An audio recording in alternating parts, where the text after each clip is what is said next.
In the next half hour, I'm going to share with you and very possibly shock you by revealing one of the world's best kept secrets, a secret that could bring peace to the Middle East.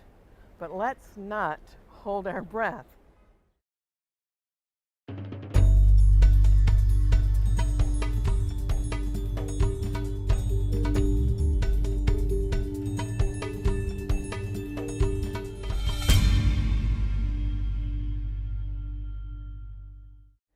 Hello, I'm Christine Darg here in Jerusalem, and with me is Zvi Misanai, an Israeli researcher and author who claims that genetically, and even if they are loath to admit it, up to 90% of all Palestinians who live here in the region are actually descended from the Jewish people.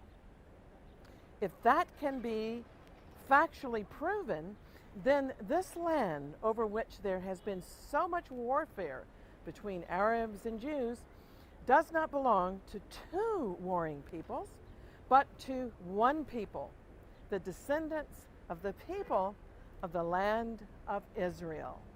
Zvi, you are one of the bravest persons that I know because you're going around in a lot of Palestinian areas as an Israeli and telling these Palestinian Arabs that they are Jews. How is that going down? Yeah, first, the issue of the origin is an important issue for almost every Arab. And once you discuss it seriously with them, you cannot be an enemy. Maybe in some extreme cases they don't want you, but it never becomes an issue of violence. That's number one. For example, there was only one place that a person from the Muslim movement in Rahat told me, you are not wanted here. But everybody else in the same place told me, stay, stay. So I started discussing with him, and he didn't have too much to say. And that was the end. In almost any other possibility, they like to learn to listen. In many cases, even if they don't know about themselves, they know about friends, so they know that it's not rubbish, this is serious. The only news that I'm bringing them, that this is the vast majority. But now, how has it been proven that the majority of the Palestinians are genetically Jews? Yeah, okay. First, there are genetic tests. And once there are genetic tests, it's more difficult to argue with this. That's number one. But number two, when I name the families, and they cannot deny it, they know some of these families, they know some other families, they don't find any mistake. For example, we spoke with the relative of Saeb Erekat, and she told us that they know that this is a tribe, Bedouin tribe, ex-Bedouin tribe from Abu Disr in Jerusalem. And they know about their Jewish origin. So I've written it down in the booklet, in all the languages. And then my book has arrived in Arabic to Jordan, and a delegation from Jordan came here to speak with him. And I asked him, is it true that your origin is Jewish? He said yes. Is it true about the other families? He told them, I don't know about all the families. There are a lot of families here, but those that I know, it is true. So they asked him, do you want the one state, one nation solution, one people solution? He told them no, we want the two state. So the Jordanian asked him, why do you want to stay? Do you want to continue stealing? This was the action, but in general, we know that the entire, or almost everybody in the PLO leadership know about my work, but they have many reasons. It's mainly money given to them by the West not to follow this direction. Well, now, if it has been proven that the Palestinians are genetically Jews, not only by their names, but also by some of their customs, what are some of the customs that as you go around, you're still seeing in Arab homes? Homes that they're not really Arabs, they're Jews.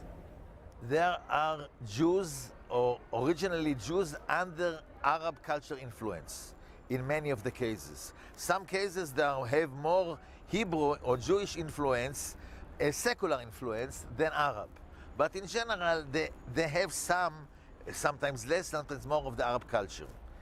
Like candle lighting, for example? Now, what do we see? Today, you don't see that much. For example, I mentioned it before. Somebody told me he was in his house, the father of the Jordanian commander of the Air Force. He has tefillin in his home. He has tefillin, Yes. which are phylacteries. Yes, phylacteries. And explain what these are not everybody in our audience knows This about is- these things for prayer. This is supposed to be leather boxes that there are small prayers there inside. There's one for the hand, one for the head. Most of the time they use only the one, they know to use only the one for the head because it is simpler to use. And they use it against headache. And even if they don't have the phylacteries, they will take some stripe of cloth and close it around the head and then close it with some key like this to press the head strongly, and after this they forget their headache. So really, these Palestinians, these Jordanians, Bedouins, Syrians. and Syrians are using tefillin, Yes. phylacteries, to cure headaches because it's something that has been passed down in their family, and they know it's connected with God, but they're not quite sure what they are. No, not all of them know to what it is connected. Sometimes some people think that this is just a simple remedy. But those that have the original know what it is. Most of them don't have the original because it blows away. I mean, the amortization of this, it keeps for 50, 100 years and then it is gone. For example, one that we found in Yatta was covered with stripe of cloth in order to keep it, to conserve it. And initially, the person that had him didn't know that there's leather there. By coincidence, you've seen the leather appearing out of it for a bit, then he understood that this is really leather. That's one case. We have another case in Ramallah. We have another case in Rahat. There is, in a famous family in Hebron, there are a couple of those. So that's what they had up to now about tefillin. But there are other customs. For example, lighting candles on the graves, Hanukkah candles, Shabbat candles. We didn't see any of those, but we are hearing the stories from them and from others who are telling us about them or they are telling about themselves. We know that until today in Yatta they like Hanukkah candles. We don't know about Shabbat candles. We know that they're eating matzah for Pesach. In Yatta, not the Machamra, another Sha'abin, part of them are baking the matzah themselves because they didn't have supply for the Jews. We know that something which is observed in many, many places, at least was observed as long as they baked pita at home. Now, you and I took a group down into the Negev desert. Yes. And we went to a Bedouin town called Rahat, and we visited there the peace tent. And there were sheikhs who came out, traditionally dressed desert sheikhs, Yes. but they said that they are actually Jewish sheikhs.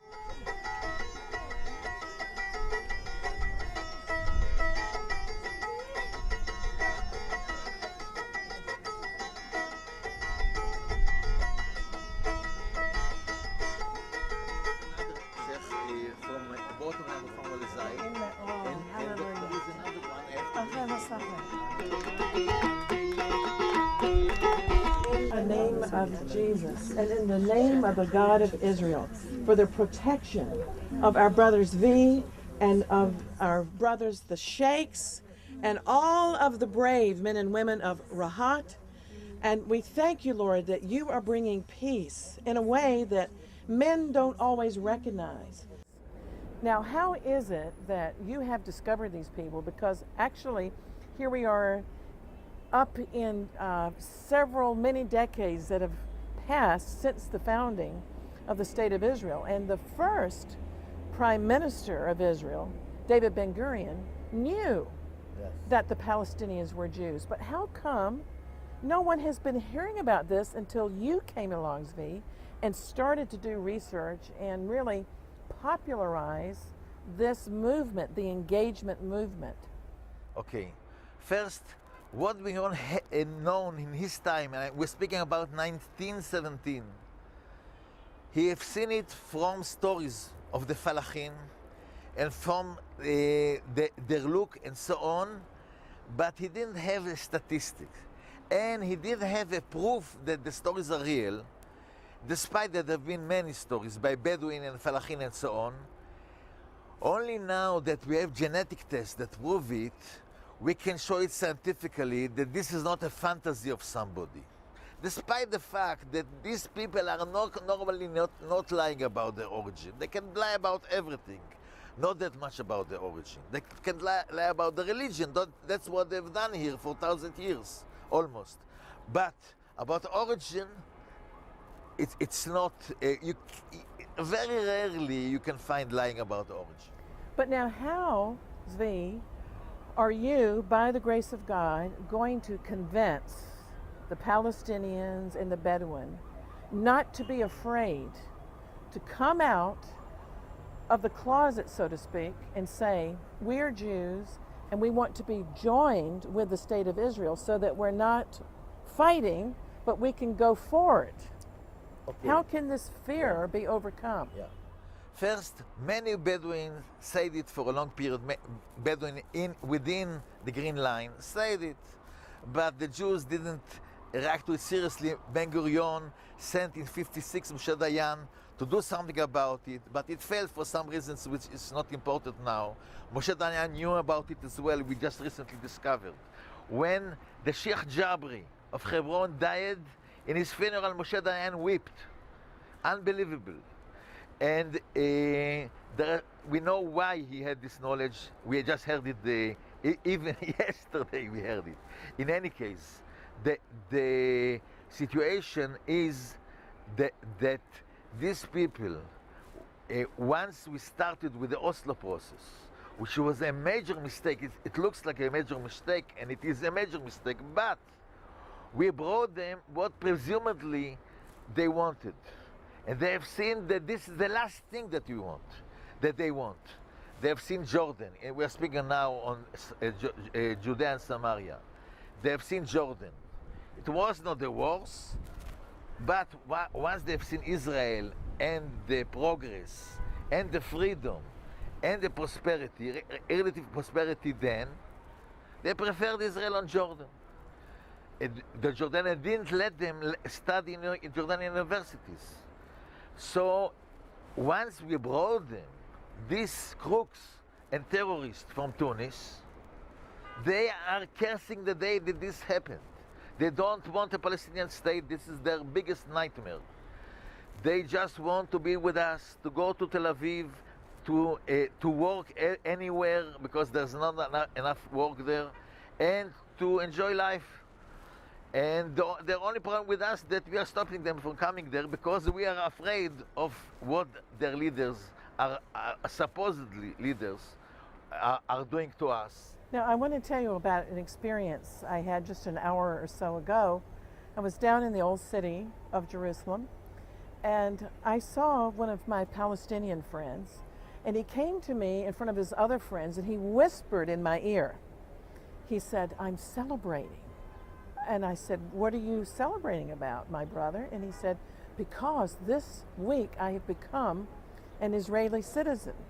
He said, "I'm so happy I've been given the citizenship," but he acted like still he didn't want anybody to know about it. Yeah, definitely. So what is going to happen by the grace of God that the Palestinians can come out and say, we are Israelis, we're not necessarily maybe Jews, we're not Judahites, but we are Israelites. Yes. We're part of the tribe. Israelites is part of the people and Jews are part. What we are calling them is in Hebrew Bnei Israel, in Arabic Bani Israel, which is a good, Israel. Yes, the sons of Israel, which is a good and important term in the Quran. And also the Ashkenazi rabbis don't want to give them the title Israel, I mean the people of Israel. So they are the sons of the people of Israel. Because you all have the same genetic fathers, patriarchs. But we have also the stories. They are coming. We met with a Bedouin yesterday that was in the Israeli army. But he didn't know his origin. But when we started discussing his mother customs, it was clear that their origin is Jewish, despite that they knew it from stories, but not from customs. In addition, we found many cases of people. For example, a month ago, we found a terrorist that spent 14 years in jail for terror in Arabe. And we started discussing.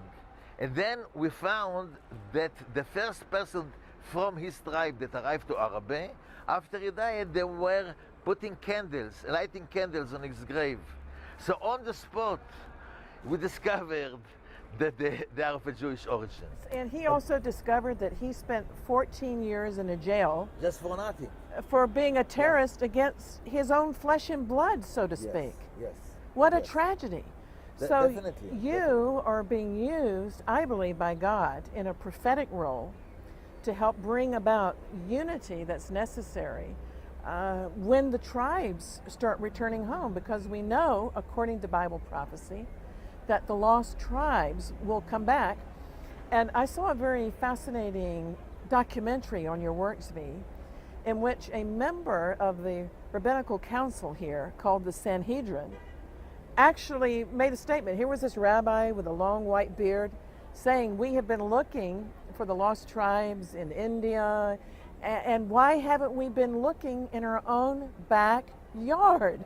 But you've been doing that. Yeah, let me So tell how you- much progress have you made? Oh, first, we have now the majority of the Palestinians in Judea and Samaria supporting us. We have many among the Israeli Arabs that support us, among But the why aren't we Bedouin. hearing this on the news? If that many Oh, people I will are tell supporting you. First, the situation is like this. I spoke with the media many times. I asked them, why are you not writing about it? So they told me, we gave you some chance, we heard about it, but until the politicians are not speaking about it, it's not an item. It's a nice study, a nice story, but it's not an item. So we appeared in many places, but they cannot repeat the same story again and again. But God willing, in a few months they will hear more. In any case, we are progressing towards the government, coming from different directions to different ministers. And they are hearing more and more. And such a revolution, it takes time for them to hear and for the information to sink down and to be accepted. Now, it's generally believed that about 2,000 years ago, the Jewish people were exiled out of this land. But Yes. although there were many who were exiled, still there were those who stayed. Definitely. And many of those were pushed into a conversion of Islam, but they didn't really convert in their hearts to Islam. It was because of their love of the land that they stayed. And so many of these people today are Arabic speaking Palestinians and practicing Muslims, and some maybe not practicing. But genetically, to recap what we've been saying, they are actually Jewish or from the northern tribes?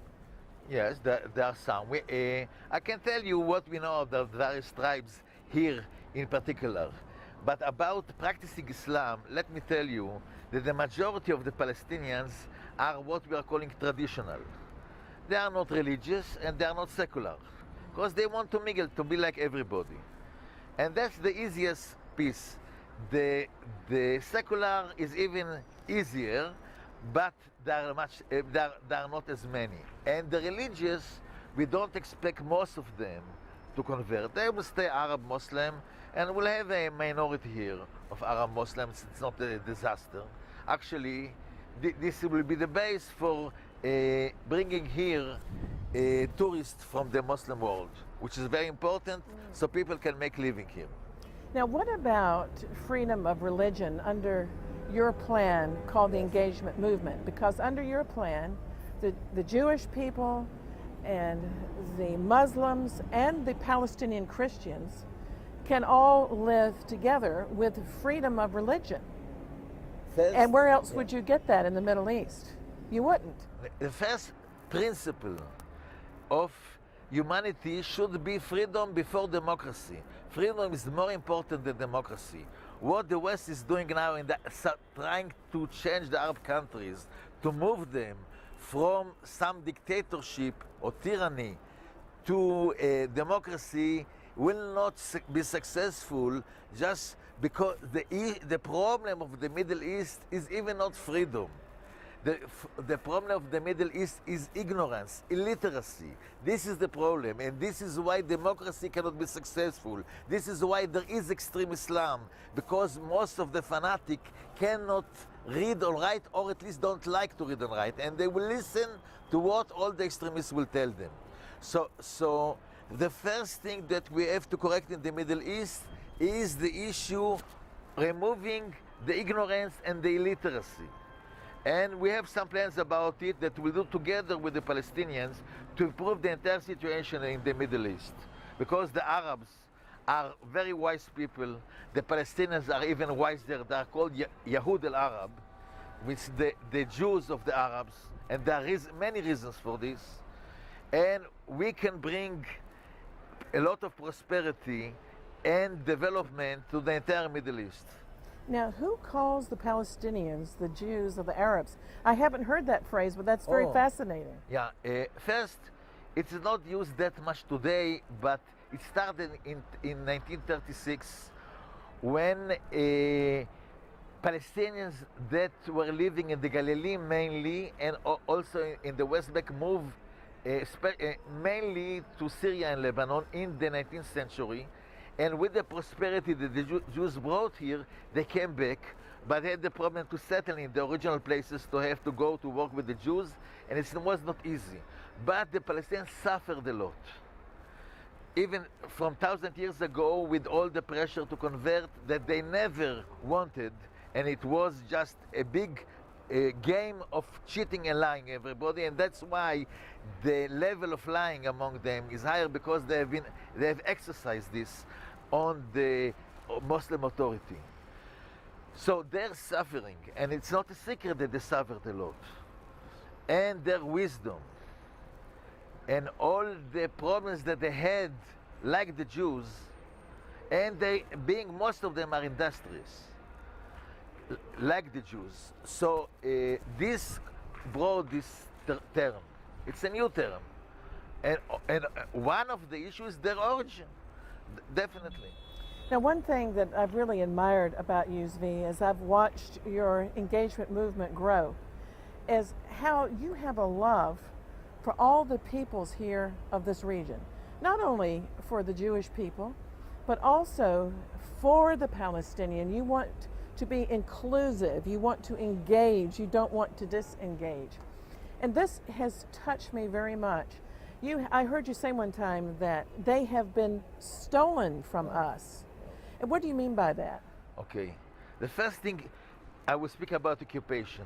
People are speaking about occupation. The only occupation that exists here is the Arab occupation of the Palestinians, not of the land. We have freed the land, but we forgot to free the people.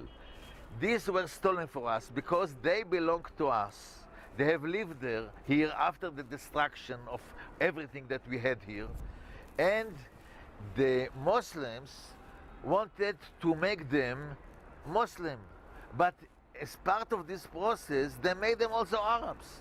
So even if it was right to make them Muslims, why they have to make them Arabs? Like the Persian are not Arabs, like the Turks are not Arabs, like the Pakistanis are not Arabs, the Indonesians are not Arabs.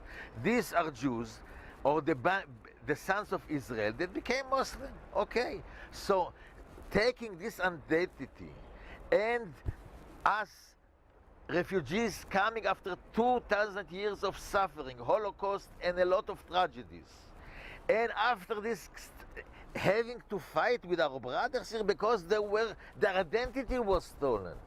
This is a What's case the strategy? of stolen identity. Isn't it interesting, Zvi, that in the West we have so much, you have to get insurance now sometimes if you have a lot of money Yeah. against having your identity Yeah. stolen. Yeah. But this has been a case through the centuries Yeah. of stolen identity. And you have been raised up, I believe in many ways, like you would never call yourself a prophet, but you have a prophetic voice in this land to call all of the peoples of this region back to their Hebraic roots. So if anybody would like to know more about your organization, because I know on the internet, for example, not only are your books in Hebrew and Arabic, but they're also in English. Yes. How can somebody contact you? What is your website? The main website is the engagement, the-engagement.org. But we have a Facebook group which is called the Engagement Movement, and everybody's invited to see whatever he likes. And we are planning to do one also soon in Hebrew, and later we'll have one in Arabic as well. Well, it's been an absolute delight to have you on the Exploits program today, Zvi, because you are doing exploits. You're doing great and mighty things to help bring about a solution, really, of peace and prosperity for the peoples of this region. Kol hakavod, as they say in Hebrew. God bless you, and thank you so much for the work you're doing, and we will follow it with much interest. And I want to invite all of you who watch our program regularly to come up and participate with us in some of our prayer conferences here in the city of the Great King. And perhaps, V, we will go with you on another one of your missions to the Palestinians. It was great when we did it before, and we'd like to do it again. First, it will be our pleasure. Second, I just would like to summarize it in a way of a game. In a sport game, it's either one team loses, the other wins, or there is a draw, and nobody wins, nobody loses. In the two-state solution, both sides lose, because everybody has to give part of his beloved homeland, let alone all the risk, even ignore the risk that exists here. In what we propose, both sides win. So there's no game that is better than this game of the engagement. Amen. Everybody wins in your game of the engagement movement. Thank you for being a part of this Exploits coming from Jerusalem. I'm Christine Darg saying shalom, shalom.